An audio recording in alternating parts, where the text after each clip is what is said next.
بسم اللہ الرحمن الرحیم اللہم صل علی سیدنا محمد اللہم صل علی سیدنا محمد۔ آپ کے اور ہمارے مہمان خصوصی جس کے لیے یقیناً آپ اور ہم جمع ہیں، میں ان کو دعوت خطاب دینے لگا ہوں۔ اللہ کا فضل ہے، اللہ پاک نے ہمیں میدان صحافت کا صحافی عطا فرمایا ہے، میدان تبلیغ کا مبلغ عطا فرمایا ہے، میدان خطابت کا بہترین خطیب عطا فرمایا ہے، اور میدان وکالت کا وکیل احناف عطا فرمایا ہے، میدان جنگ کا مجاہد عطا فرمایا ہے، میدان مناظرہ کا مناظر اعظم عطا فرمایا ہے، میدان خانقاہ کا انتہائی شرف والا پیر عطا فرمایا ہے، جس سے تھانوی سلسلے سے بھی مدنی سلسلے سے بھی اجازت ہے۔ میری مراد متکلم اسلام سیدی و مرشدی و سندی استاد ذل مکرم حضرت مولانا محمد الیاس گھمن دامت فیوزہم العالیہ ہیں۔ میں دعوت خطاب دینے لگا ہوں، گویا استادی گھمن صاحب یہ کہتے ہوئے آپ سے مخاطب ہونا چاہتے ہیں، کب یاروں کو تسلیم نہیں، کب کوئی عدو انکاری ہے، اس کوہ طلب میں ہم نے بھی دل نظر کیا جاواری ہے۔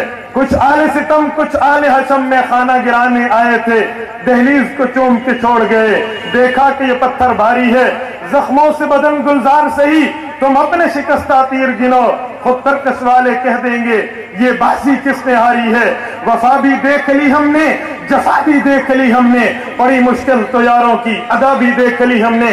بڑا چرچا سنا تھا کسر اہل باطل کا، قفس میں آ کے اہل باطل کی سزا بھی دیکھ لی ہم نے۔ استاد ذل مکرم آپ سے مخاطب ہوتے ہیں۔ الحمدللہ نحمده ونستعینه ونستغفره ونؤمن به ونتوکل علیہ ونعوذ باللہ من شرور انفسنا ومن سیئات اعمالنا من يهده الله فلا مضل له ومن يضلل فلا هادي له ونشهد أن لا إله إلا الله وحده لا شريك له ونشهد أن سيدنا ومولانا محمدا عبده ورسوله أما بعد فأعوذ بالله من الشيطان الرجيم بسم الله الرحمن الرحيم ما كان محمد أبا أحد من رجالكم ولكن رسول الله وخاتم النبيين وكان الله بكل شيء عليما عن أبي هريرة رضي الله عنه قال قال النبي صلى الله عليه وسلم فضلت على الأنبياء بست أوتيت جوامع الكلم ونصرت بالرعب وأحلت لي الغنائم وجعلت لي الأرض مسجدا وطهورا وأرسلت إلى الخلق كافة وختم بي النبيون اللهم صل على محمد وعلى آل محمد كما صليت على إبراهيم وعلى آل إبراهيم إنك حميد مجيد اللهم بارك على محمد وعلى آل محمد كما باركت على إبراهيم وعلى آل إبراهيم إنك حميد مجيد۔ حضور آئے تو سر آفرینش پا گئی دنیا، حضور آئے تو سر آفرینش پا گئی دنیا، اندھیروں سے نکل کر روشنی میں آ گئی دنیا۔ حضور آئے تو سر آفرینش پا گئی دنیا، اندھیروں سے نکل کر روشنی میں آ گئی دنیا۔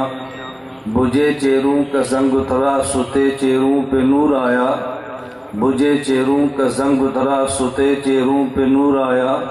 حضور آئے تو انسانوں کو جینے کا شعور آیا۔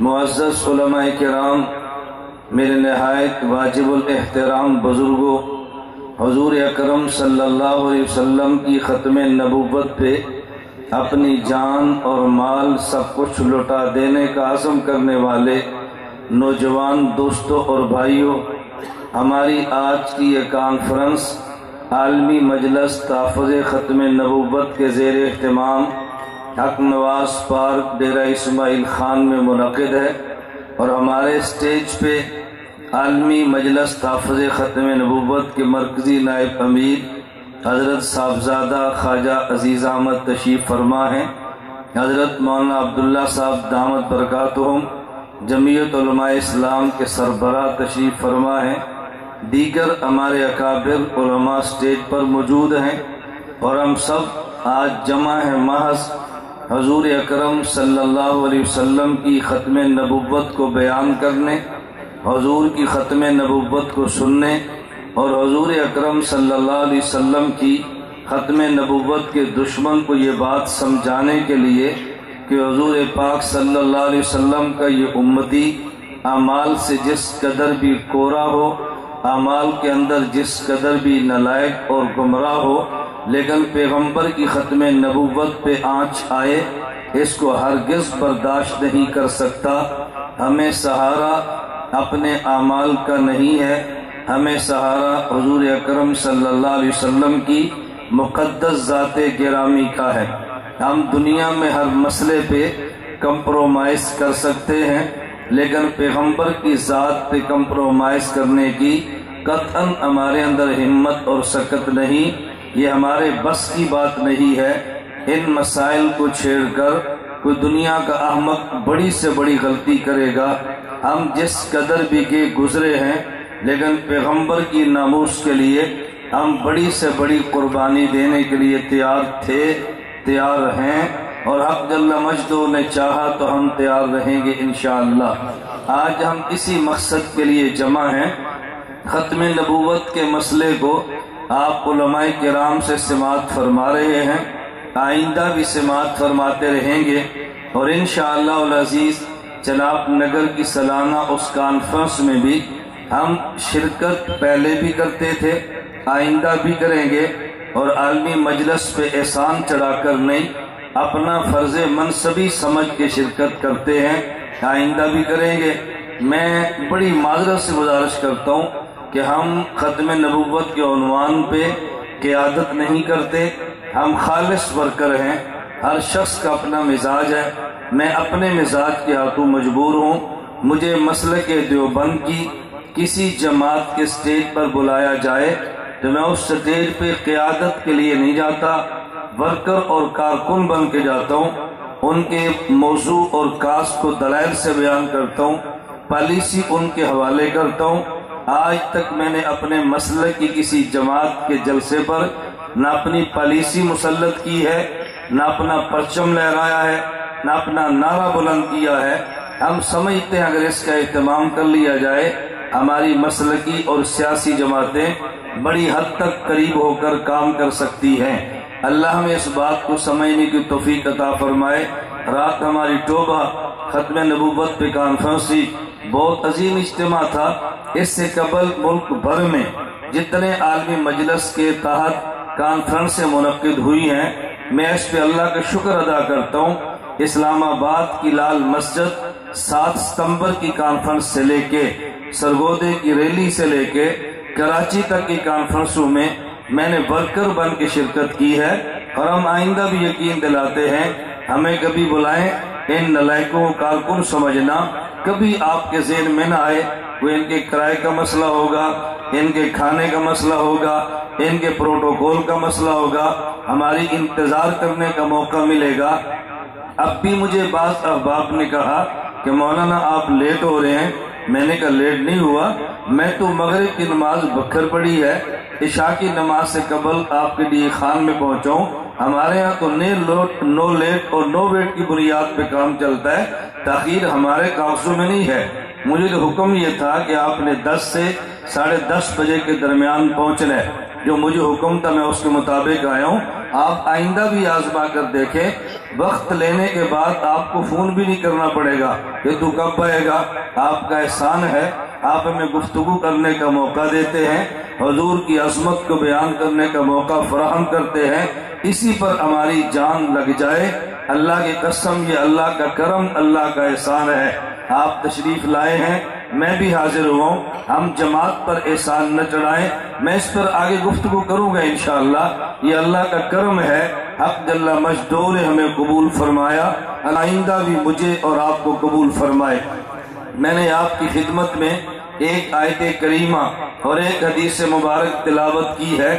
آیت پہ مختلف عنوانات کے تحت گفتگو کی جا سکتی ہے۔ کیا مطلب؟ اگر اس آیت پہ میں گفتگو کروں تو میں 3 طریقے پر گفتگو بڑی مدلل اور بڑی مفصل اپنے اکابر کی جوتیوں کے صدقے کر سکتا ہوں۔ میں عرض کر دیتا ہوں اس کو قسطوں میں تقسیم کر لیں۔ ابھی اعلان ہوا کہ ہر سال جلسہ ہوگا، اگر میں بھی ہر سال آتا رہا ہم قسطوں میں اس جلسے کو لے جائیں گے۔ آج یہ عنوان، کل یہ عنوان، پرسوں یہ عنوان۔ میں اشارے کر دیتا ہوں تاکہ آپ کے ذہن میں آئے اس آیت پہ گفتگو کس طرح کی جا سکتی ہے۔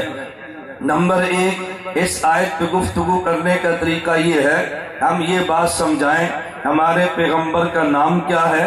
نمبر 2، ہمارے پیغمبر کا کام کیا ہے۔ نمبر 3، ہمارے پیغمبر کا مقام کیا ہے۔ اور یہ تینوں باتیں اس آیت کے اندر موجود ہیں۔ گفتگو کرنے کا دوسرا طریقہ یہ ہے، ہمارے پیغمبر آخری پیغمبر ہے تو پیغمبر کے بعد رہنمائی کون کرے گا؟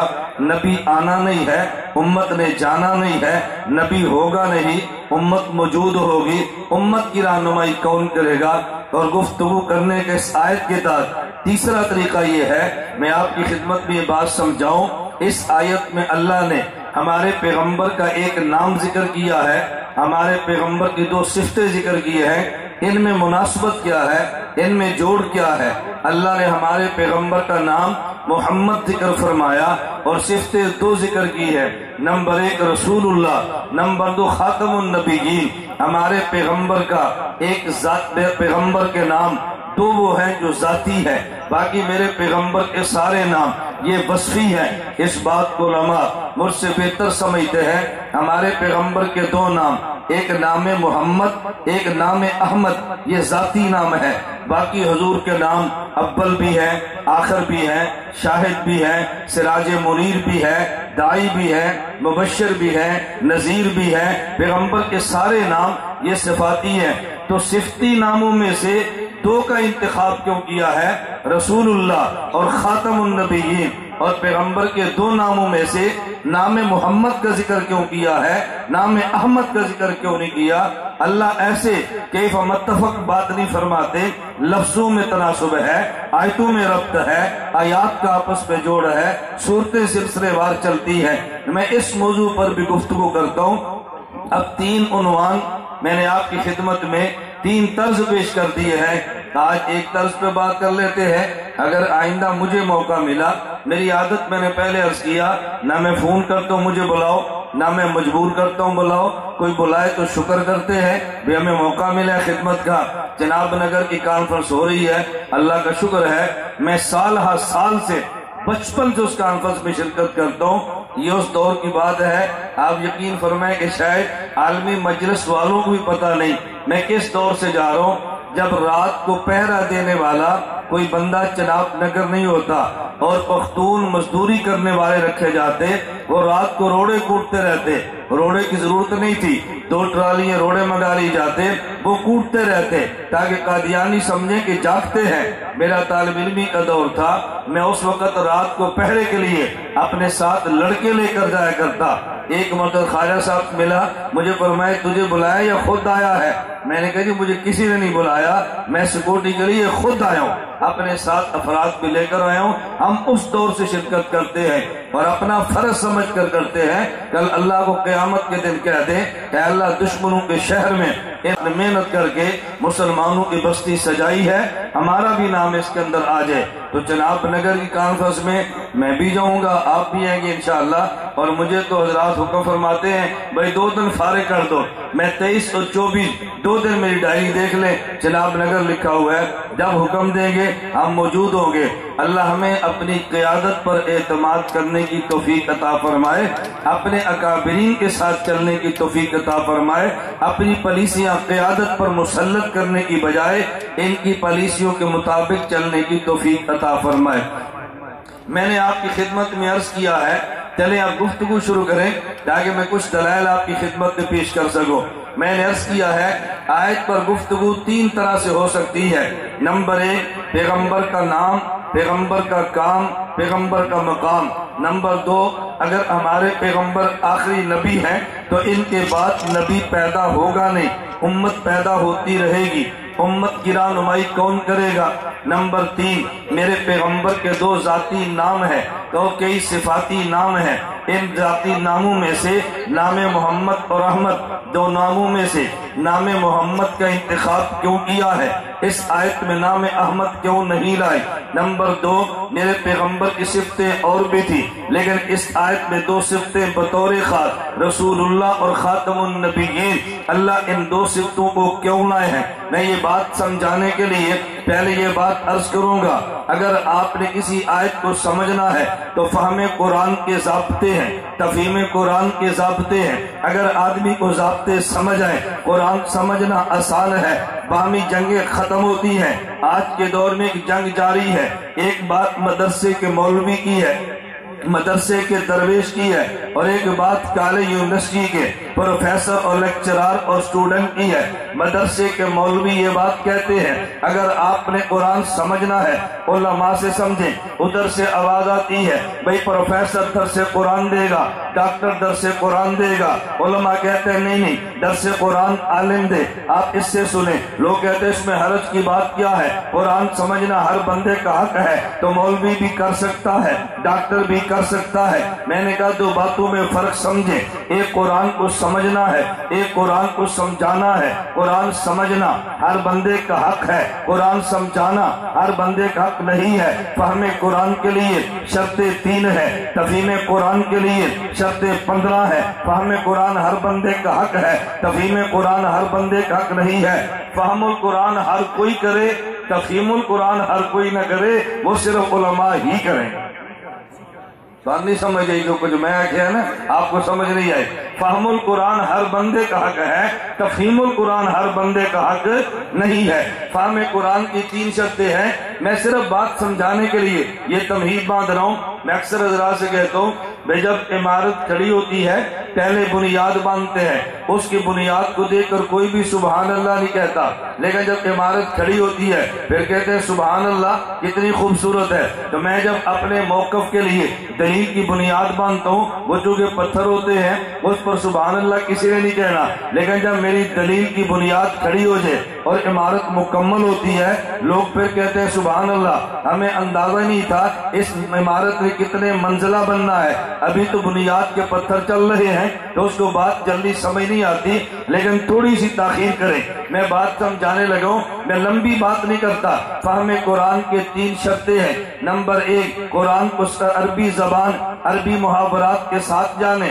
نمبر 2 فہم قرآن کی شرط یہ ہے قرآن کا بیک گراؤنڈ، شان نزول، پس منظر معلوم ہونا چاہیے، اور تیسری شرط یہ ہے مراد خدا معلوم ہونی چاہیے۔ مراد خدا پیغمبر کے ذریعے معلوم ہوتی ہے، شان نزول صحابی کے ذریعے معلوم ہوتا ہے، اور قرآن کریم کا معنی عربی ادب کے ذریعے معلوم ہوتا ہے۔ یہ 3 فہم قرآن کی شرطیں ہیں۔ تو فہم قرآن ہر بندے کا حق ہے، تفہیم قرآن ہر بندے کا حق۔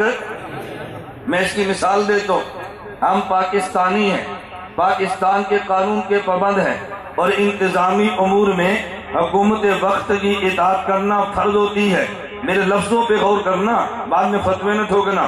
انتظامی امور میں حکومت وقت کی اطاعت فرض ہوتی ہے، شرعی امور میں حکومت وقت کے اوپر علماء کی اطاعت فرض ہوتی ہے۔ میں شرعی امور کی بات نہیں کرتا، میں انتظامی امور کی بات کر رہا ہوں۔ میں بات سمجھانے لگا ہوں، ہم پاکستان کے قانون کے انتظامی امور میں پابند ہیں، لیکن پاکستان کا قانون جب عمل کرنا ہے، قانون پڑھنا بھی ہے، قانون سمجھنا بھی ہے، ہر بندے کا حق ہے پاکستان کا قانون سمجھے، لیکن ہر بندے کا حق یہ نہیں ہے کہ پاکستان کے قانون کو سمجھائے بھی، قانون کی شرح بھی کرے۔ سمجھنا ہمارا حق ہے، ہم پاکستانی جو ہوئے، لیکن سمجھانے کے لیے 3 شرطیں ہیں۔ نمبر 1 یہ ہے آدمی نے لا کو پڑھا ہو، دوسری شرط یہ یہ ہے اس آدمی نے جو لا پڑھا ہے اس نے عدالت میں پریکٹس بھی کی ہو، اور تیسری شرط یہ ہے اس کو عدالت نے ڈگری بھی جاری کی ہو۔ اگر کسی آدمی نے لا پڑھا ہے اور اس نے پریکٹس بھی کی ہے اور کورٹ نے ڈگری بھی جاری کی ہے، یہ بندہ قانون کی شرح کر سکتا ہے۔ اگر لا کو پڑھا نہیں ہے، پریکٹس کی نہیں ہے، عدالت نے ڈگری جاری کی نہیں ہے، یہ قانون سمجھ تو سکتا ہے لیکن قانون سمجھا نہیں سکتا۔ میں عالم دین ہوں، اگر میں کل دفعہ 30 کے مجسٹریٹ کی عدالت میں چلا جاؤں اور پاکستان کے قانون پہ بات شروع کر دوں، اس نے مجھے کہنا ہے مولانا صاحب میں آپ کا ادب احترام کرتا ہوں لیکن جناب نے پاکستان کا لا کہاں پڑھا ہے؟ میں نے کہا نہیں۔ اس نے کہنا پہ جب تک لا نہیں پڑھا آپ عدالت میں لا پہ بات نہ کریں، پہلے عدالت کا لا پڑھیں، پھر آپ عدالت کے جو لا پڑھا ہے عدالت میں پریکٹس کریں، پھر عدالت کی ڈگری لائیں، وگرنہ قانون کی شرح آپ نہیں کر سکتے۔ تو جس طرح قانون کی شرح ہر بندے کا حق نہیں ہے، قانون کو سمجھنا ہر بندے کا حق ہے، اسی طرح قرآن کو سمجھنا ہر بندے کا حق ہے لیکن قرآن کو سمجھانا ہر بندے کا حق نہیں ہے۔ اگر آپ کا ذوق تازہ ہو میں چھوٹا سا نقطہ پیش کرتا ہوں۔ قرآن کا ایک حق پڑھنا ہے، ایک سمجھنا ہے، ایک عمل کرنا ہے۔ مجھے بتائیں پہلے پڑھیں گے یا سمجھیں گے؟ بتائیں، پہلے پڑھنا پھر سمجھنا پھر؟ اچھا میں اپنے سرگودے کی بات کرتا ہوں، آپ کے ضلع کی بات نہیں کرتا کہ آپ روٹ نہ جائیں۔ میں نے اپنے سرگودے میں دی خان کو چھوڑ دیں، اپنے ملک میں پوری دنیا میں جہاں گھوم کر میں گیا ہوں ابھی تک میں نے ایک بندہ نہیں دیکھا جو یہ کہے کہ یہ میرے بچے کی عمر 8 سال ہو گئی ہے میں اس کو تجوید سے قرآن پڑھانا چاہتا ہوں، کسی پروفیسر کو ٹیوشن پہ رکھ لو۔ میں نے کبھی نہیں سنا، نہ میں نے دیکھا ہے۔ اگر آپ کے ڈی خان میں ہو تو مجھے آپ نے بتانا ہے کوئی بندہ قرآن اولاد کو پڑھانا چاہے اور کہ جی کوئی ڈاکٹر لاؤ میرے بچے کو قرآن پڑھا دے، پی ایچ ڈی لاؤ میرے بچے کو قرآن پڑھا دے، پروفیسر لاؤ میرے بچے کو قرآن پڑھا دے۔ آپ میری رعایت نہ کرنا، ایمان کے ساتھ بتانا جب بچے کو تجوید سے قرآن پڑھانا ہو تو ڈاکٹر کی خدمات یا قاری کی، پروفیسر کی یا قاری کی، اور جب قرآن سمجھانا ہو تو پھر نہیں، اب پروفیسر اب ڈاکٹر۔ بھئی جب آپ وہ قرآن پڑھا نہیں سکتا تو مجھے بتاؤ سمجھا کیسے سکتا ہے؟ پہلا کام قرآن کو پڑھنا ہے، دوسرا کام قرآن کو سمجھنا ہے، تیسرا کام عمل کرنا ہے۔ ہم دیوبند والے کہتے ہیں قرآن پڑھنا ہے تو پھر قاری ہے، قرآن سمجھنا ہے تو پھر عالم ہے، عمل کرنا ہے تو پھر بیعت اور شیخ طریقت ہے۔ دیوبند والوں کے پاس قاری بھی ہے، دیوبند والوں کے پاس علماء بھی ہے، دیوبند والوں کے پاس خانقاہ بھی ہے، پڑھانے والے بھی ہیں، سمجھانے والے بھی ہیں، عمل کرانے والے بھی۔ پہلے پڑھنا یا پہلے سمجھنا؟ لوگ کہتے نہیں پڑھا کے قاری کو سمجھا کے ڈاکٹر کو۔ میں نے کہا جی بات یار ہمیں سمجھ نہیں آ رہی۔ کوئی بندہ کہ جی میں انگریزی پڑھوں گا پروفیسر سے، سمجھوں گا مولوی سے، کوئی بات مان لے گا؟ لوگ کہیں یار تو پاگل ہے، جب انگریزی تو نے پڑھنی ٹیچر سے ہے تو سمجھنے بھی ہم سے ہے۔ وہ کہے نہیں پڑھنی میں نے تم سے ہے، سمجھنے میں نے مولوی سے ہے، کوئی پروفیسر نہیں مانے گا۔ تو ہم کہتے جب قرآن پڑھنا ان سے ہے تو پھر سمجھنا ان سے کیوں ہے؟ میں صرف یہ آپ کی ذہن سازی کر رہا ہوں کہ آپ کے علم میں بنیادی چیزیں آ جائیں۔ قرآن کریم کو سمجھنے کے لیے پہلے آیت کا پس منظر چاہیے، اگر آیت کا پس منظر نہ معلوم ہو پھر آیت کا معنی سمجھ نہیں آ سکتا۔ میں نے آیت پہ گفتگو کرنی ہے، آیت کا پس منظر سمجھے۔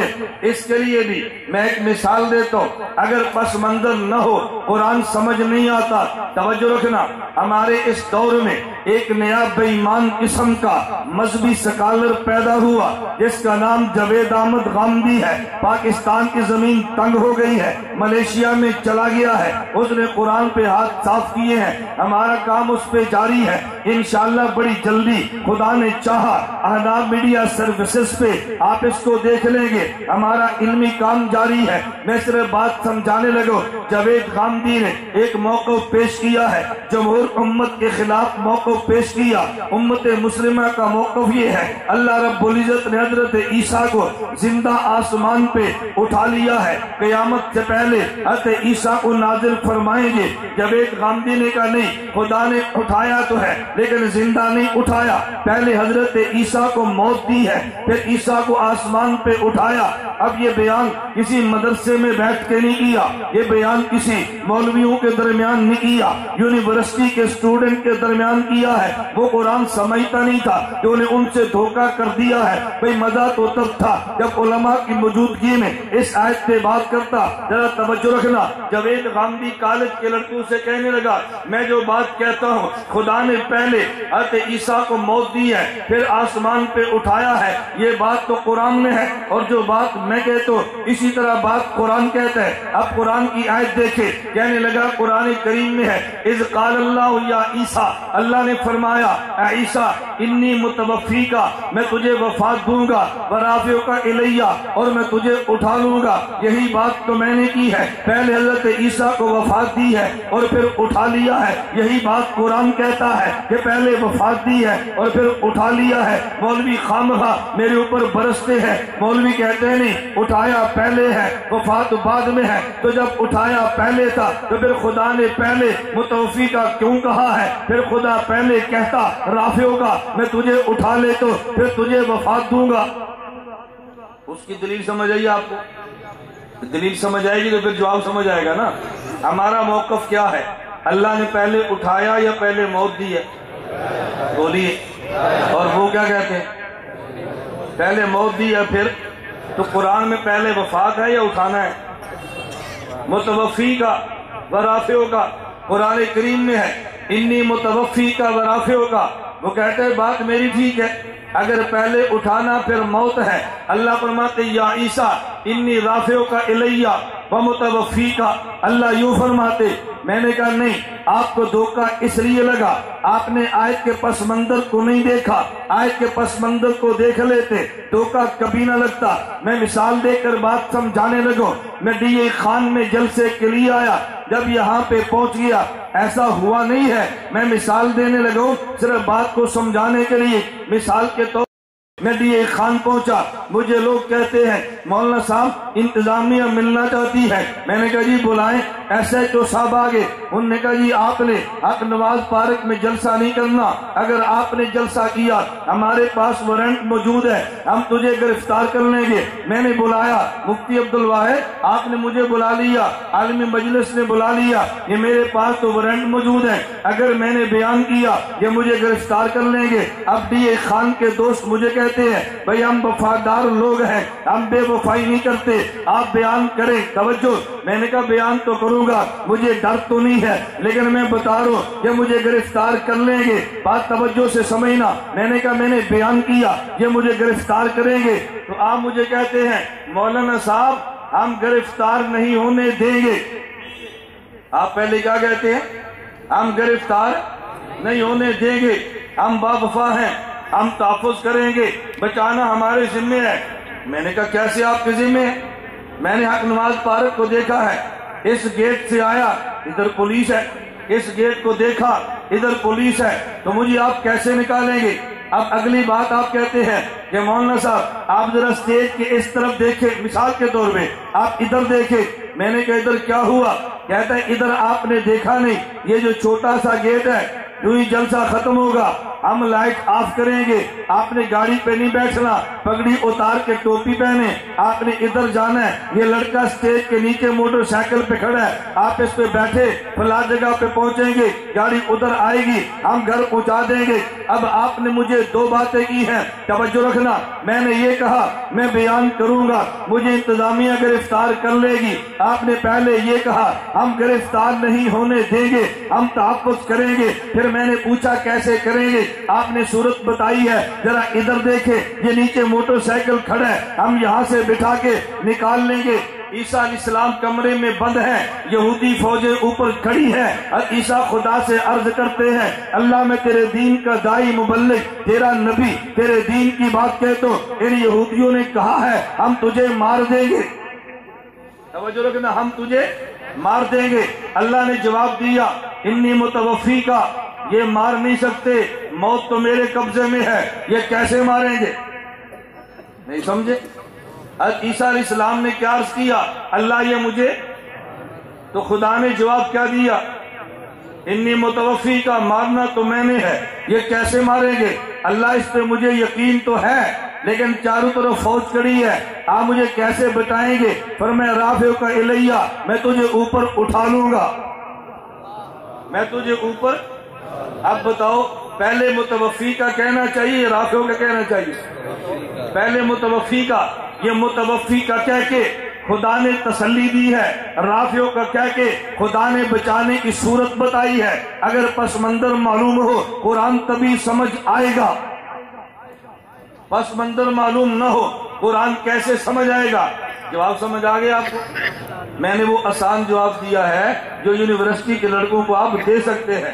وہ توفی کی لمبی بحثیں کریں، وہ آپ کو خود مشکل سے سمجھ آنی ہے، آپ اسٹوڈنٹ کو سمجھائیں گے کیسے؟ میں بات سمجھا یہ رہا تھا، قرآن کو سمجھنے کے لیے آیت کا پس منظر سمجھنا ضروری ہے، شان نزول سمجھنا ضروری ہے، آیت کا بیک گراؤنڈ سمجھنا ضروری ہے۔ اب میں آیت پہ بات کرتا ہوں، ما کان محمد ابا احد من رجالکم ولکن رسول اللہ وخاتم النبیین۔ آیت کا پس منظر کیا ہے؟ اللہ کے نبی کے بیٹے قاسم دنیا سے چلے گئے، نبوت کے لختے جگر کا انتقال ہوا، مد مقابل مشرکین مکہ ہے، یہ اللہ کے نبی کے مقابلے میں کھڑے ہیں۔ مشرکین مکہ نے نبی کے لختے جگر کے جانے پہ خوشیاں منائی ہیں۔ کیوں خوشیاں منائی؟ انہوں نے کہا دیکھو ہمارا یہ دشمن ہے، اس کی نرینہ اولاد فوت ہو گئی، اس کا مشن لے کر کون چلے گا؟ طاقت کمزور ہو گئی ہے، حضور کے دنیا سے جانے کی دیر ہے، مشن مٹ جائے گا۔ ہم دنیا میں موجود ہیں، ہم مر گئے، ہماری اولاد موجود ہے، ہمارے مشن کو لے کر چلے گی، لیکن اس کے مشن کو لے کر کون چلے گا؟ یہ دشمنان پیغمبر نے بات کی ہے۔ اللہ نے ان کے جواب میں پہلے دو باتیں بعد والی سمجھے، ما کان محمد میں پہلے بعد میں کہوں گا۔ اللہ نے فرمایا دیکھو تمہاری یہ بات تو ٹھیک ہے، میرے پیغمبر کے نرینہ اولاد فوت ہو گئی، لیکن تمہیں بات سمجھ نہیں آئی، یہ میرا محمد صرف محمد بن عبداللہ نہیں ہے، میرا محمد محمد الرسول اللہ ہے۔ اگر یہ تنہا محمد بن عبداللہ ہوتا تو پھر جنگ اس کی تم سے تھی، اس کی جو نسل ہے جسمانی اس کی لڑائی تم سے ہوتی، اس کے مشن کو لے کے چلنے والی اس کی جسمانی اولاد ہوتی، لیکن یہ صرف محمد بن عبداللہ نہیں ہے، یہ تو محمد الرسول اللہ ہے۔ اس کا کیا معنی؟ اگر محمد بن عبداللہ ہی ہوتے اولاد وہ ہوتی جو ان کے بدن سے نکلتی، محمد الرسول اللہ ہے۔ اب اولاد صرف وہ نہیں ہے جو بدن سے نکلی ہے، اب اولاد ہر وہ بندہ ہے جس نے میرے نبی کا کلمہ پڑھا ہے، وہ پیغمبر کا بیٹا بنا ہے۔ اس پہ دلیل سمجھنا، نبی کا کلمہ گو نبی کا بیٹا کیسے ہے، نبی کا کلمہ گو نبی کی اولاد کیسے ہے؟ آپ نے یہ تو قرآن میں پڑھا ہے، النبی اولا بالمؤمنین من انفسہم وازواجہ امہاتہم، پیغمبر کی بیویاں یہ تمہاری مائیں ہیں، جب نبی کی بیوی ہماری ماں ہے تو پیغمبر ہمارا باپ ہے۔ میں بات سمجھانے یوں لگوں، ذرا عقلی دلیل سمجھنا، پیغمبر کی امت پیغمبر کی اولاد کیسے بنتی ہے۔ دارالعلوم دیوبند کے بانی قاسم العلوم والخیرات مولانا محمد قاسم ننوتوی نے تعزیر الناس کتاب میں لکھا ہے، مولانا قاسم ننوتوی فرماتے ہیں ایک وہ ہے جو کلمہ پڑھتا ہے اور ایک وہ ہے جس کا کلمہ پڑھا جاتا ہے، ایک وہ ہے جو ایمان لایا ہے اور ایک وہ ہے جس پہ ایمان لایا جائے۔ جو ایمان لائے ایمان اس کا بھی ہے، جس پہ ایمان لایا جائے ایمان اس کا بھی ہے، لیکن دونوں کے ایمان میں فرق یہ ہے کہ جس پہ ایمان لایا جائے اس کا ایمان اصل ہے اور جو ایمان لاتا ہے اس کا ایمان نسل ہے۔ اصل کو باپ کہتے ہیں، نسل کو اولاد کہتے ہیں۔ نبی کا ایمان باپ ہوتا ہے، امتی کا ایمان اولاد ہوتا ہے، اس نسبت سے نبی صاحب ایمان اصلی ہے، امتی صاحب ایمان نسلی ہے۔ نبی باپ ہے، امت اولاد ہے۔ امت کو ایمان کہاں سے ملا؟ بولو، امت کو ایمان کہاں سے ملا؟ نبی کے ایمان سے ملا۔ پیغمبر کا ایمان ہے تو امت کا ایمان ہے۔ تو اللہ نے جواب دیا یہ صرف محمد بن عبداللہ نہیں ہے، یہ محمد الرسول اللہ ہے۔ اگر تنہا محمد بن عبداللہ ہوتا ان کے بیٹے وہ ہوتے جو جسم سے نکلے ہیں، یہ محمد الرسول اللہ ہے، ان کی اولاد وہ ہے کہ جنہوں نے ان کا کلمہ پڑھا ہے۔ ذرا ایک نقطے پہ توجہ رکھنا، ہماری ساری اوپر تک نسلیں چلتے جائیں چلتے جائیں، یہ کن کے وجود سے نکلی؟ حضرت آدم۔ اس کا معنی یہ ہے ہم سارے روحانی نہیں، جسمانی بیٹے حضرت آدم کے ہیں، ہم جسمانی بیٹے حضرت آدم کے ہیں۔ میں نے اس بات کو تھوڑی دیر بعد پھر ذکر کرنا ہے، یہ بنیاد ذہن میں رکھ لیں۔ حضرت آدم کے بیٹے ہیں، حضرت رسول اللہ کے بھی بیٹے ہیں۔ بندہ کہے گا عجیب بات ہے، حضرت آدم کے بھی بیٹے، مصطفیٰ کے بھی بیٹے۔ میں نے کہا ان کے بیٹے جسمانی ہیں، ہمیں جو ایمان ملا حضرت آدم سے نہیں، ہمیں جو وجود ملا حضرت آدم سے ہے، اور جو ہمیں ایمان ملا یہ محمد الرسول اللہ سے ہے۔ اب ان کے بیٹے جسمانی ہیں، ان کے بیٹے روحانی ہیں۔ توجہ رکھنا، بلکہ میں اس سے پڑھ کے ایک بات کہنے لگوں، ہم جسمانی بیٹے حضرت آدم کے ہیں، روحانی بیٹے رسول اللہ کے ہیں، اور یہ معاملہ صرف میرا اور آپ کا نہیں ہے، یہ معاملہ انبیاء کا بھی ہے۔ ہماری ایک نسبت حضرت آدم سے ہے، ایک حضرت آدم کی نسبت ہمارے نبی سے ہے۔ آپ کو یہ نسبتیں دو کیسے؟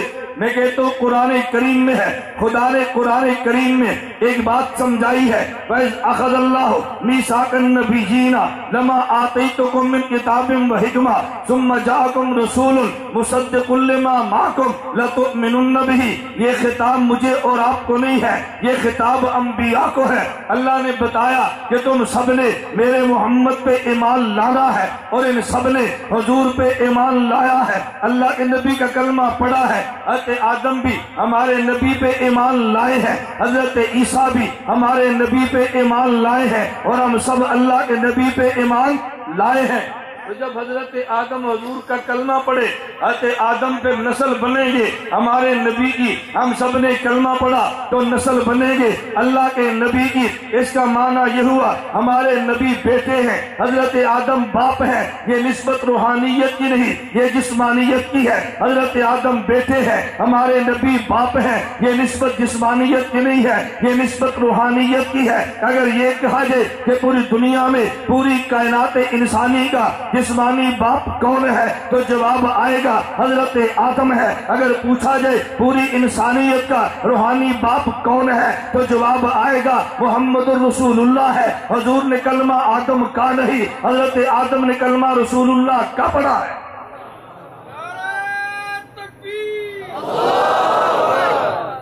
میں تو اپنے جلسوں میں نعرے لگواتا نہیں، اس کی وجہ میں بار بار کہتا ہوں کہ ہم آپ کے وکیل ہیں، ہم آپ کے خطیب تو ہے نہیں۔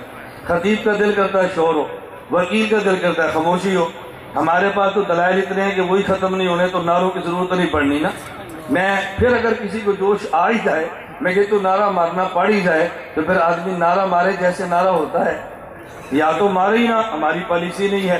اور اگر ضرورت پڑ جائے تو پھر آدمی یہ تو کہنا بھی نعرہ لگا ہے، مجھے بھی خوشی ہو بیٹھی یہ خان کے کسی خان صاحب نے نعرہ مارا ہے۔ توجہ رکھے ذرا، میں ایک مثال سے بات سمجھاؤں گا تاکہ بات آپ کے ذہن میں بیٹھ جائے۔ میں نے آپ سے کیا کہا؟ حضرت آدم ہم سب کے جسمانی بولو، اور محمد مصطفیٰ ہم سب کے روحانی۔ آپ کہیں گے یار عجیب بات ہے، حضرت آدم بیٹے بھی ہیں باپ بھی ہیں، یہ عجیب بات ہے۔ رسول اللہ علیہ وسلم بیٹے بھی ہیں اور باپ بھی ہیں۔ مثال دوں گا تو بات سمجھ آئے گی۔ ہمارے پیغمبر کی بیویاں پوری امت کی ماں ہیں یا نہیں؟ بولتے جانا، پوری امت کی ماں ہے۔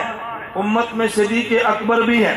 اس کا معنی یہ ہے ہمارے نبی کی بیویاں جس طرح میری اور آپ کی ماں ہے، حضرت صدیق اکبر کی بھی ماں ہے۔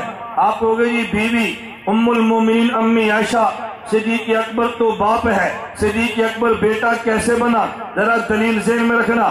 اگر میں یہ دیکھوں امی عائشہ کا رشتہ صدیق سے، یہ جسم والا ہے تو صدیق باپ ہے، امی عائشہ اولاد ہے۔ اور جب میں یہ دیکھوں امی عائشہ نبی کی بیوی ہے، صدیق نبی کا امتی ہے، تو امی عائشہ ماں ہے اور صدیق بیٹا ہے۔ صدیق جسم کے رشتے میں عائشہ کا باپ ہے، ایمان کے رشتے میں عائشہ کا بیٹا ہے۔ حضرت عمر بن خطاب رضی اللہ عنہ اگر میں ایمان کا رشتہ دیکھوں حضرت حفصہ کے بیٹے ہیں، اگر جسم کا رشتہ دیکھو حضرت حفصہ کے باپ ہے، تو حضرت صدیق اکبر امی عائشہ کے باپ بھی ہے جسم کے رشتے میں، امی عائشہ کے بیٹے بھی ہیں ایمان کے رشتے میں، حضرت عمر بن خطاب یہ باپ بھی ہیں امی حفصہ کے جسم کے رشتے میں، اور یہ بیٹے بھی ہیں ایمان کے رشتے میں، حضرت آدم باپ ہے حضور پاک کے جسم کے رشتے میں، بیٹے ہیں اللہ کے نبی کے ایمان کے رشتے میں۔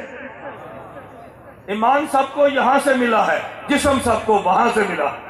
ایک ساتھی تھا خیبر پختونخوا کا خان صاحب، ہم اولا میں اکٹھے پڑھتے رہے، تو گزشتہ یا پیوستہ سال اس نے مجھے فون کیا، السلام علیکم، وعلیکم السلام، کہتے پہچان لیا؟ میں نے کہا پہچان لیا، میں نام بتایا، مجھے کہتے ہم سمجھتے رہے تو اولا میں بہت ذہین ہے، تو ابھی تک ذہین ہے۔ میں نے کہا کیوں؟ کہتے آپ نے میرا نام، میں نے کوئی 20-19 سال بعد فون کیا اور تو نے پہچان لیا۔ میں نے کہا یار تو ہمارا کلوز فرینڈ ہے، کلاس فیلو ہے، جگری یاد تو کبھی نہیں بھولتے نا، تو بچپن کا دوست ہے، تو میرے تو ذہن میں ہے کہ تو ہے، میں نے اس لیے پہچانا۔ اچھا پھر اس نے بڑے، جیسے خان صاحب کی عادت ہوتی ہے، میرے 4 بیٹے ہیں۔ میں نے کہا بہت اچھی بات ہے، 6 سے 4 ہے، میرے 9-10 ہیں۔ مجھے کہنے لگا توجہ میں نے شادی کی ہے، میری بیوی ہے۔ میں نے کہا تیری 1 ہے، میری 3 ہے۔ اب بات خان صاحب چل پڑی، اس نے بات شروع جو کر دی تو میں نے ٹھکانے تو لگانی تھی۔ مجھے کہنے لگا میرے بیٹا دیکھو کیسا ہے۔ میں نے کہا بتا دو کیسا ہے۔ اس نے اپنے بیٹے کا جو سلسلہ نسب گننا شروع کیا، ابراہیم علیہ السلام تک پہنچا۔ میں نے کہا بس اس کے اوپر تو نہیں ہے؟ کہتا نہیں۔ میں نے کہا میرے بیٹے کا نام ہے بڑے کا عبداللہ بہادر گھمن، اور اس کا نسب پہنچتا ہے حضرت آدم گھمن علیہ السلام تک۔ مجھے کہتے آدم علیہ السلام گھمن تھے؟ میں نے کہا ابراہیم علیہ السلام پٹھان تھے۔ آدم علیہ السلام گھمن نہیں تھے، ابراہیم علیہ السلام خان صاحب تھے۔ میں نے کہا یار بات سمجھ، ابراہیم علیہ السلام تک نسب تیرا ہے، حضرت آدم تک نسب ہم سب کا ہے۔ سید بھی کہہ سکتا ہے میں آدم کا بیٹا ہوں، میراثی بھی کہہ سکتا ہے میں آدم کا بیٹا ہوں، خان بھی کہہ سکتا ہے میں آدم کا بیٹا ہوں، تو عمر بھی کہہ سکتا ہے میں آدم کا بیٹا ہوں۔ سب یہ نہیں کہہ سکتے کہ میرا نسب ابراہیم تک جاتا ہے، لیکن یہ سارے کہہ سکتے ہیں میرا نسب حضرت آدم تک جاتا ہے۔ لیکن یہ نسب کون سا ہے؟ جسم والا ہے، اور حضور تک جو نسب جاتا ہے وہ کون سا ہے؟ ایمان والا ہے۔ میں بات سمجھا رہا تھا، مشرکین مکہ نے کہا ان کا بیٹا چلا گیا، مشن مٹ جائے گا۔ اللہ نے فرمایا ولیکن رسول اللہ، یہ محمد بن عبداللہ ہی نہیں ہے، یہ محمد الرسول اللہ ہے۔ کیا مانا؟ تمہارے سامنے قاسم ہے، میرے سامنے قاسم نہیں ہے۔ میرے سامنے 1,24,000 ہیں، تم ایک پہ جانے پہ خوش ہو، میں 1,24,000 دینے پہ خوش ہو۔ تم نے دیکھا ایک قاسم لیا ہے، تم یہ نہیں دیکھتے میں نے 1,24,000 دیے ہیں، میں نے قاسم لیا، تمہیں نظر آیا جو میں نے 1,24,000 دیے وہ تمہیں نظر کیوں نہیں آئے؟ میرے محمد کو دیکھ لو، یہ رسول اللہ ہے۔ کیا مانا؟ اس کے مشن کو لے کے چلنا اس کے قاسم نے نہیں ہے، اس کے مشن کو لے کر چلنا صدیق نے ہے، اس کے مشن کو لے کر چلنا فاروق نے ہے، عثمان و علی نے ہے، پیغمبر کے صحابہ نے ہے۔ انہوں نے مشن کو لے کر چلنا ہے۔ میرے پیغمبر کی خواہشات کی جو تکمیل ہے وہ کس نے کرنی ہے؟ وہ قاسم نے نہیں، وہ صدیق نے کرنی ہے، وہ قاسم نے نہیں، عمر عثمان و علی نے کرنی ہے۔ میرے پیغمبر کی خواہشات کی تکمیل یہ کرتے ہیں۔ یہ بات بڑی علمی ہے، اللہ کرے ہمارے علماء کے دماغ میں آ جائے۔ میں بات بغیر مذاق کی نہیں کرتا، تکلم میری عادت نہیں ہے۔ میں ایک جملہ کہنے لگوں، آپ بات ذہن میں رکھ لیں، اگر نہ بھی سمجھ آئے تو سن لیں، یاد کر لیں، کبھی سمجھ آ جائے گی۔ یہ بات سمجھنا، میرے پیغمبر کے مشن کو لے کے چلنا، پیغمبر کے صحابہ نے، ان میں سب سے بڑے خلفائے راشدین 4 ہیں۔ ان چاروں کے دور کو علماء یہ بات کہتے ہیں کہ خلافت راشدہ کا دور یہ تکمیل نبوت کا دور ہے۔ آدمی کو الجھن ہوتی ہے بھئی نبوت کی تکمیل کا معنی کیا ہے؟ الیوم اکملت لکم کہہ کے خدا نے نبوت کو مکمل کر دیا۔ علماء نے کیسے لکھ دیا؟ خلافت راشدہ کا دور یہ تکمیل نبوت کا دور ہے۔ بات سمجھنا، تکمیل نبوت کے دور کا معنی یہ ہے بعض کام وہ تھے جو اللہ کے نبی کرنا چاہتے تھے، کسی عذر کی وجہ سے نہیں کر سکے، وہ سارے کام خلافت راشدہ کے دور میں ہوئے ہیں۔ تکمیل نبوت کا مطلب یہ ہے جو کام نبی پاک کرنا چاہتے تھے خلفائے راشدین کے دور میں ہوئے۔ مثالیں تو کئی دی جا سکتی ہیں، میں 2 مثالیں دے دیتا ہوں۔ نمبر 1 مسیلمہ کذاب نے نبوت کا دعویٰ حضور کے دور میں کیا، لیکن مسیلمہ کذاب حضور کے دور میں قتل نہیں ہوا۔ میرے پیغمبر انہیں قتل کرنا چاہتے تھے لیکن قتل نہیں کر سکے، دنیا سے چلے گئے، جتنی مدت عمر تھی وہ پوری ہو گئی۔ یہ نبی کا عذر تھا، قتل کرنا چاہتے تھے نہیں کر سکے۔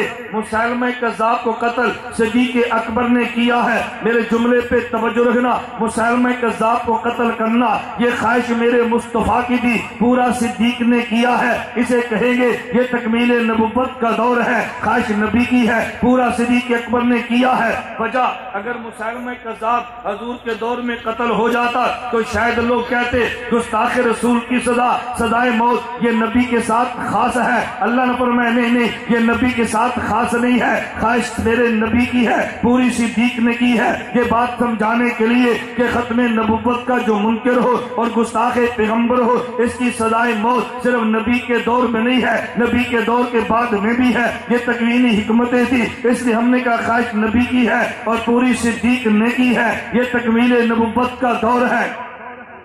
میں دوسری مثال دیتا ہوں، ہم تراویح کتنی پڑھتے ہیں؟ بولیں، تراویح کتنی پڑھتے ہیں؟ با جماعت یا بے جماعت؟ اگر کوئی بندہ آپ سے پوچھے بھئی 20 رکعت تراویح کی دلیل کیا ہے، آپ نے سادگی میں کہہ دینا ہے حضرت عمر کی سنت ہے۔ یہ بالکل جھوٹ ہے، یہ غلط دلیل ہے، یہ دلیل بنتی نہیں ہے۔ بات توجہ سے سمجھنا، کوئی پوچھے 20 رکعت تراویح کی دلیل کیا ہے، آپ نے کہنا ہے اللہ کے نبی نے پڑھی ہے، حوالہ مصنف ابن ابی شیبہ، حوالہ تاریخ جرجان لسہمی، آپ کہہ دیں اللہ کے پیغمبر نے پڑھی ہے۔ اچھا اگلی بات، بھائی آپ 20 رکعت تراویح جو پڑھتے ہیں تو یہ با جماعت کیوں پڑھتے ہیں؟ ہم کہتے ہیں کہ تراویح اللہ کے نبی کی سنت ہے لیکن با جماعت پورا مہینہ حضرت عمر کی سنت ہے۔ بات توجہ سے سمجھنا، حضرت عمر کی سنت ہے۔ لوگ کہیں گے جب نبی پاک نے 20 رکعت تراویح با جماعت پورا مہینہ نہیں پڑھی، حضرت عمر نے پورا مہینہ یہ جو جماعت کرائی ہے، بتاؤ یہ دین میں اضافہ ہے یا نہیں؟ بتاؤ نا، آپ نے پھنس جانا ہے، مجھے پتہ ہے یہ جواب آپ سے نہیں بننے، میں اس لیے وضاحت کر رہا ہوں۔ لوگ کہتے ہیں یہ فاروق اعظم کی بدعت ہے، اللہ کے نبی کے دور میں نہیں تھی، فاروق اعظم نے پورا مہینہ جماعت کرائی ہے۔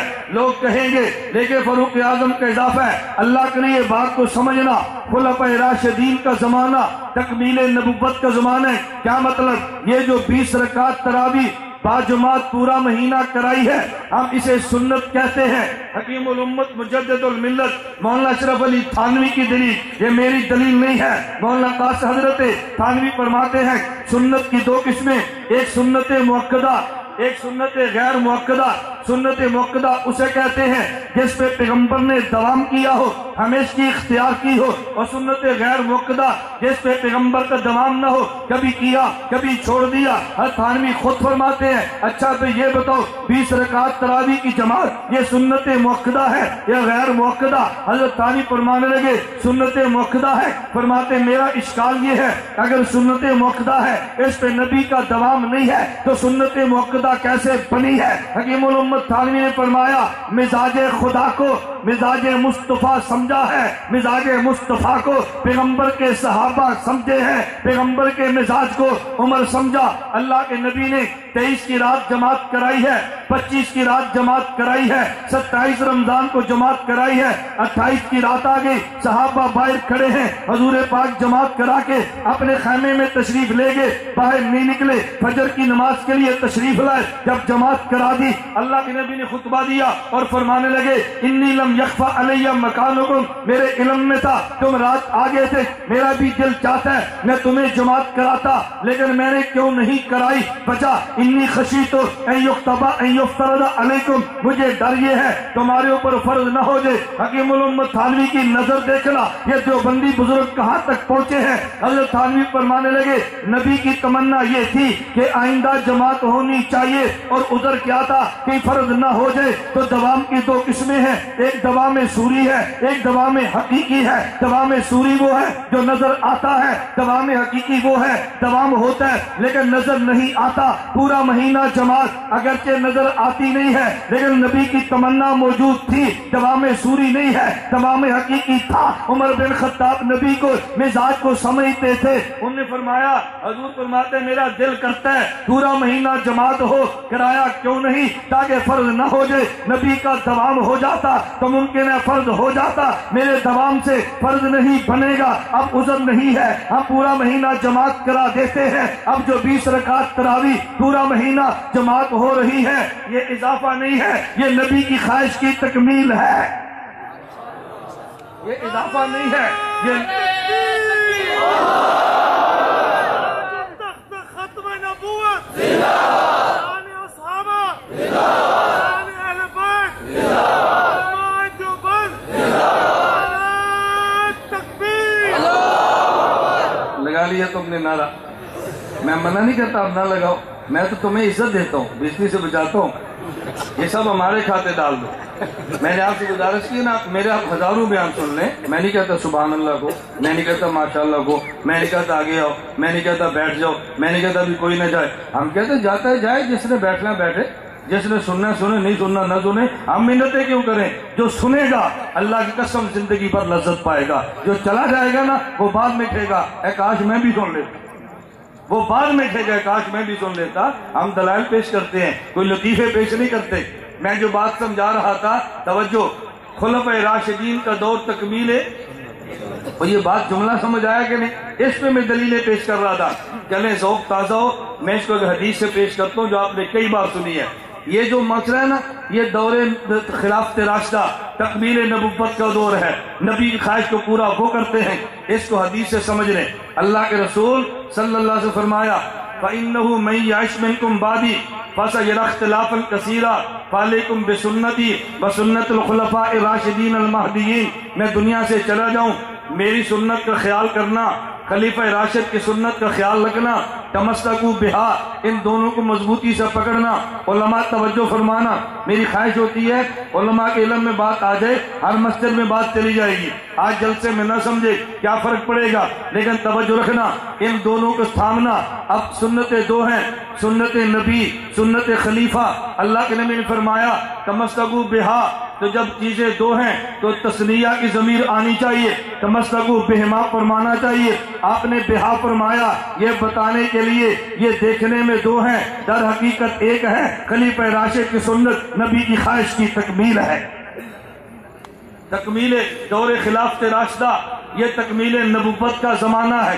میں بتا یہ رہا تھا ولیکن رسول اللہ، چلے میں بات ذرا سمیٹتا ہوں، ولیکن رسول اللہ، خدا نے بات سمجھائی ہے، میرا محمد صرف محمد بن عبداللہ نہیں ہے بلکہ محمد رسول اللہ ہے، اس کا بیٹا صرف قاسم نہیں ہے، اس کے بیٹے تو 1.25 لاکھ ہیں، ان کے مشن کو لے کر چلیں گے۔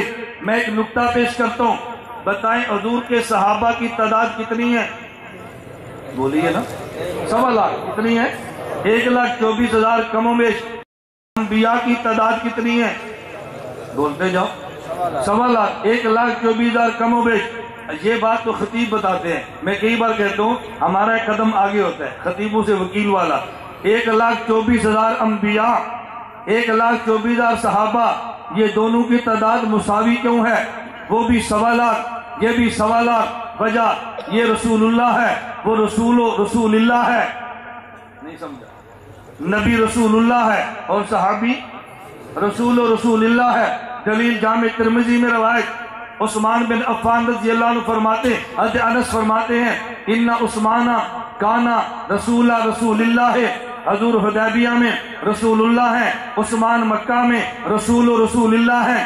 حضرت ماں جب یمن میں گئے، حضور نے فرمایا الحمدللہ الذی وفق رسول اللہ، حضور مدینہ میں رسول اللہ ہے اور وہ یمن میں رسول اللہ ہے۔ رسول کا معنی نمائندہ، پتہ یہ چلا نبی نمائندہ خدا ہے، صحابی نمائندہ مصطفیٰ ہے، نمائندہ خدا بھی 1.25 لاکھ ہے، نمائندہ مصطفیٰ بھی 1.25 لاکھ ہے۔ خدا نے اعزاز دیا، میرے پیغمبر یہ تیرا اعزاز ہے، جتنے نمائندے میرے ہیں اتنے نمائندے تیرے ہیں۔ جتنے نمائندے میرے ہیں اتنے نمائندے میری نمائندگی آپ پہ ختم ہے، آپ کی نمائندگی ان پہ ختم ہے۔ تیرے بعد کو دعوی نبوت کرے تو بے ایمان ہے، ان کے بعد دعوی صحابیت کرے تو بے ایمان ہے۔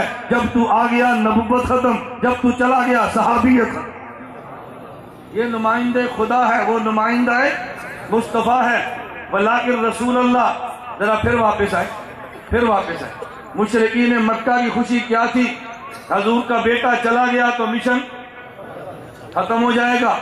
اللہ نے فرمایا نہیں، ولیکن رسول اللہ، یہ لاکن استدراک کے لیے ہے، یہ زیادہ علمی بحث ہے، اس لیے میں اس کو زیادہ آگے نہیں چھیڑتا۔ یہ لاکن کا مطلب کیا ہوتا ہے؟ ولیکن رسول اللہ، اللہ نے فرمایا یہ رسول اللہ ہے، صرف اس کے جسمانی بیٹے نہ دیکھو، 1.25 لاکھ روحانی۔ مشرکین مکہ پہ کچھ غم تو آیا کہ 1.25 لاکھ بیٹے، لیکن ایک خوشی ابھی موجود ہے، یہ 1.25 لاکھ بھی تو فوت ہو جائیں گے، ان پر بھی تو موت آ جانی ہے، مشن تو مٹ جائے گا۔ خدا نے فرمایا نہیں، وخاتم النبیین، کیا فرمایا؟ وخاتم النبیین۔ اگر یہ صرف رسول اللہ ہوتے تو پھر بیٹے 1.25 لاکھ تھے، یہ خاتم النبیین ہے۔ اب ذرا دیکھنا بیٹے کتنے ہیں۔ میں اس طرز پہ گفتگو کرنے لگا، خدا گواہ ہے میں دعوے نہیں کرتا، لیکن اس طرز پہ تم نے کبھی نہیں سنی، لیکن یہ طرز تحذیر الناس میں موجود ہے، یہ میری ایجاد نہیں ہے، قاسم ننوتوی کے علوم ہے۔ مولانا قاسم ننوتوی فرماتے ہیں خاتم النبیین کو سمجھو، خدا نے فرمایا یہ خاتم النبیین ہے۔ تمہارے یہاں خاتم کا معنی یہ ہے یہ آخری نبی ہے، میرے یہاں خاتم کا معنی 2 ہے، یہ سب سے آخری بھی ہے، یہ سب سے اعلیٰ بھی ہے۔ خاتم کے دونوں معنی، یہ آخری بھی ہے اور یہ اعلیٰ بھی ہے۔ جب ہم کہتے ہیں آخری ہیں، کیوں؟ ان کے بعد کوئی نبی پیدا نہیں ہونا، تو قیامت تک جو بندہ کلمہ پڑھتا رہے گا ان کا روحانی بیٹا بنتا رہے گا۔ اور جب یہ اعلیٰ نبی ہے، پہلے نبی ان کی نسبت ادنا نبی ہے، یہ اعلیٰ کیوں ہے، وہ ادنا کیوں ہے؟ اس کی وجہ یہ ہے کلمہ انہوں نے میرے مصطفیٰ کا پڑھا ہے، نبوت انہیں بھی ملی ہے، نبوت انہیں بھی ملی ہے۔ ان کی نبوت ذاتی ہے، ان کی نبوت عطائی ہے۔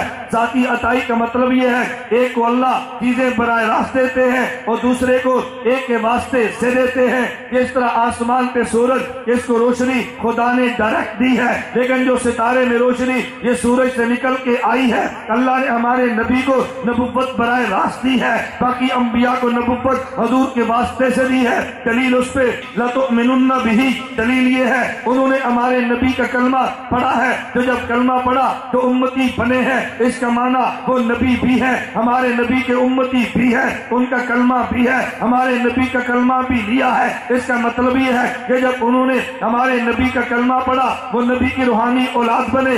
اللہ نے بتایا یہ خاتم النبیین، یہ آخری بھی ہے اور یہ اعلیٰ بھی ہے۔ جب آخری کو دیکھو گے قیامت تک آنے والے سارے بیٹے اس کے ہیں، اور جب یہ اعلیٰ ہے ان سے پہلے جن نے ان کا کلمہ پڑھا وہ ان کے روحانی بیٹے ہیں۔ خدا نے مشرکین مکہ کو کہا اور تم احمق کو دیکھتے ہو، خدا نے قسم لیا تم یہ نہیں دیکھتے، یہ ایسا روحانی باپ ہے کہ جس کے بیٹے بعد میں بھی ہوں گے اور جس کے بیٹے پہلے بھی تھے،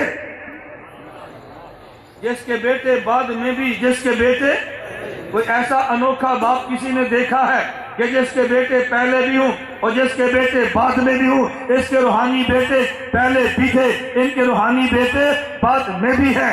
پہلے بھی دفاع ہے، بعد میں بھی دفاع ہے۔ تمہیں خوشی یہ تھی میں نے قاسم لیا، تم خوش نہ ہو، یہ رسول اللہ بھی ہے اور یہ خاتم النبیین بھی ہے۔ اب آیت کا پس منظر سمجھو، باقی صفتیں بیان کرنے کی حاجت نہیں تھی، خدا نے دونوں صفتیں بیان کر دی ہیں مشرکین مکہ کو یہ بتانے کے لیے کہ میرے مصطفیٰ کے مشن میں رہنا ہے۔ 1.25 لاکھ صحابہ ان کے مشن کو لے کے چلیں گے، جب وہ دنیا سے چلے جائیں گے تو قیامت تک جو بھی بندہ میرے مصطفیٰ کا کلمہ پڑھے گا وہ ان کے مشن کو لے کے چلتا رہے گا۔ ایک جانے پہ خوش نہ ہو، خاتم النبیین بنانے کو دیکھو، میرے محمد کا ایک بیٹا نہیں ہے بلکہ ان کے بیٹے اتنے ہیں جن کو شمار کرنا دنیا میں کسی انسان کے بس میں نہیں ہے۔ ایک قاسم کے جانے سے کیا ہوا؟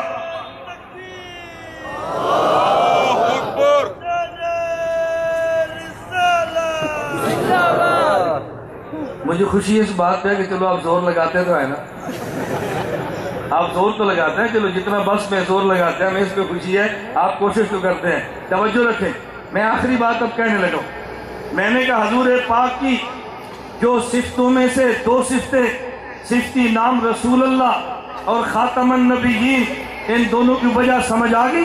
رسول اللہ یہ بتانے کے لیے میرے پیغمبر کے 1.25 لاکھ بیٹے یہ ہیں، خاتم النبیین بتانے کے لیے قیامت تک روحانی بیٹے۔ یہ تو خدا نے مشرکین کا دماغ ٹھیک کیا، ما کان محمد کہہ کے میرا اور آپ کا دماغ ٹھیک کیا ہے۔ یہ بات توجہ سے سمجھنا، محمد کہہ کے مجھے اور آپ کو سمجھایا، میرا اور آپ کا دماغ ٹھیک کیا۔ آپ کہیں گے جی وہ کیسے؟ میں کہتا ہوں میرے نبی کے 2 نام ذاتی، ایک نام احمد ایک نام محمد۔ اللہ یہاں پہ نام محمد لائے ہیں، نام احمد نہیں لائے۔ مقام کا تقاضا یہ تھا نام محمد ہی لاتے، نام احمد لانا یہ مقام کے تقاضے کے خلاف تھا۔ کیوں؟ وجہ یہ تھی پیغمبر کے مشن کو لے کے چلنا، پیغمبر کی مدح کرنا، پیغمبر کی تعریفیں کرنا۔ اللہ نے بتایا میں نے اس کا نام محمد رکھا ہے۔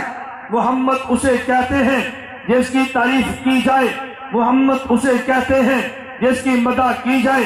خدا نے مجھے اور تجھے بتا دیا کہ اگر تو میرے پیغمبر کے لیے ختم نبوت کی کانفرنس کرے کبھی چوڑا نہ ہونا، میرے نبی کی عظمت کے لیے میدان میں نکلے کبھی چوڑا نہ ہونا۔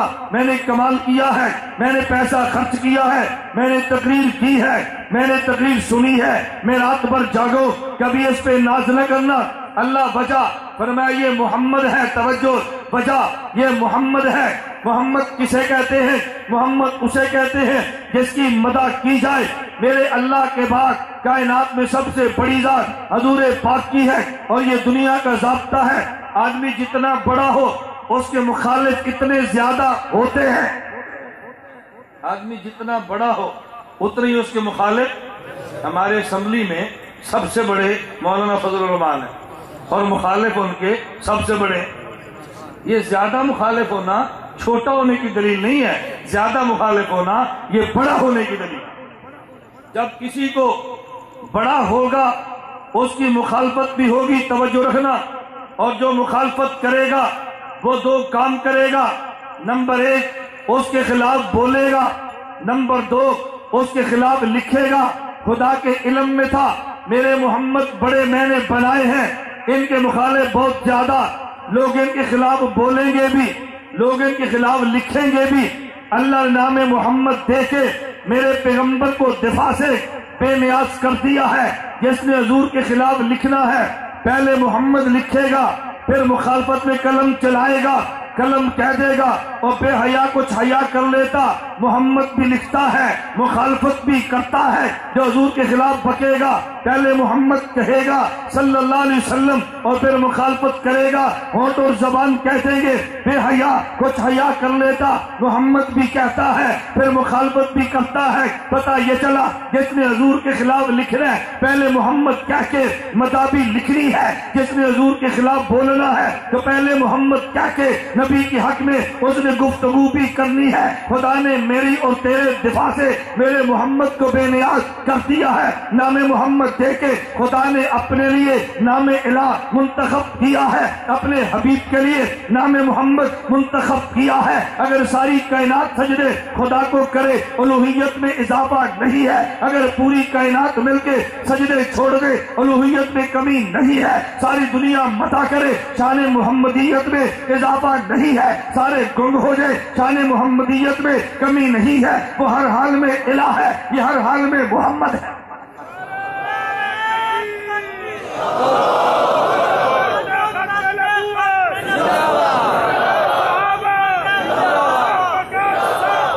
وہ ہر حال میں توجہ، وہ ہر حال میں الہ ہے، یہ ہر حال میں محمد۔ اسے سجدے کی حاجت نہیں ہے، اسے دفاع کی حاجت نہیں ہے۔ خدا نے ان کا دماغ ٹھیک کیا، یہ رسول اللہ بھی ہے، خاتم النبیین بھی ہے۔ تم اپنا دماغ ٹھیک کرو، یہ مشن چلتا رہے گا۔ اور میرا اور تیرا دماغ ٹھیک کیا، یہ محمد ہے جس کی ذات کے لیے تم آئے ہو، تمہیں اس کی ضرورت ہے، اس کو تمہاری ضرورت نہیں ہے۔ حضور کو ہماری حاجت نہیں ہے، ہماری ضرورت ہے۔ ہماری جنت کا مسئلہ ہے، ہماری جہنم کا مسئلہ ہے، ہماری قبر کا مسئلہ ہے، ہمارے ایمان کا مسئلہ ہے۔ میں خدا کی قسم اٹھا کے کہتا ہوں، میں ابھی آنے سے پہلے مفتی عبدالواحد صاحب کو یہ بات سمجھا رہا تھا گاڑی میں نے کہا مفتی صاحب ذہن میں رکھنا، میرے شاگرد بھی ہیں، میرے مرید بھی ہیں، میری اولاد کی طرح ہیں، میں غلطیاں دیکھوں خدا کی قسم میں ڈانٹتا بھی ہوں، بند کمرے میں بھی اور مجمع میں بھی، جہاں ڈانٹنا چاہے میں ڈانٹتا ہوں اور پھر انہیں سمجھاتا ہوں۔ تم اللہ کا شکر ادا کرو جو تمہیں سمجھانے اور ڈانٹنے والا خدا نے استاد دیا ہے۔ میں تمہاری اچھائی پہ شاباش دیتا ہوں، تیری کوتاہی پہ تجھے ڈانٹتا ہوں۔ میں نے کہا مفتی صاحب ذہن میں رکھنا، اگر حق نواز پارک میں ختم نبوت کا جلسہ ہے، مجھے اور تجھے انہوں نے بلایا ہے، ہمارے اوپر احسان خدا نے کیا ہے، کوئی اور بھی آ سکتا تھا، کسی اور کو بلایا جا سکتا تھا۔ خدا کی قسم یہ ہمارا کمال نہیں ہے، یہ ان کا احسان ہے۔ بس یہ دعا کرنا ہمارے گناہوں کی وجہ سے خدا مسترد نہ کر دے، اللہ ان نعمتوں کی قدر کی توفیق عطا فرمائے۔ یہ خدا کا کرم ہے، یہ خدا کا احسان ہے، ہمیں احسان کو سمجھنا چاہیے۔ میں خدا کی قسم اٹھا کے یہ بات دل کی درد تمہیں کیسے بتاؤں، مجھے تعجب ہوتا ہے جب ہم پیغمبر کی ذات کے نام پہ لیڈریاں کرتے ہیں، نبوت کی ذات کو ذاتی مفادات کے لیے استعمال کرتے ہیں۔ اگر مولوی پیغمبر کی ذات کو اپنی ذات کے لیے استعمال کرے، اس دن سے پہلے ہمیں موت آ جانی چاہیے، پھر زمین کا پیٹ زمین کی پشت سے زیادہ ہمارے لیے بہتر ہے۔ ہمیں خدا نے بتایا، انہیں بتایا یہ رسول اللہ ہے، انہیں بتایا یہ خاتم النبیین ہے، تو مٹ جاؤ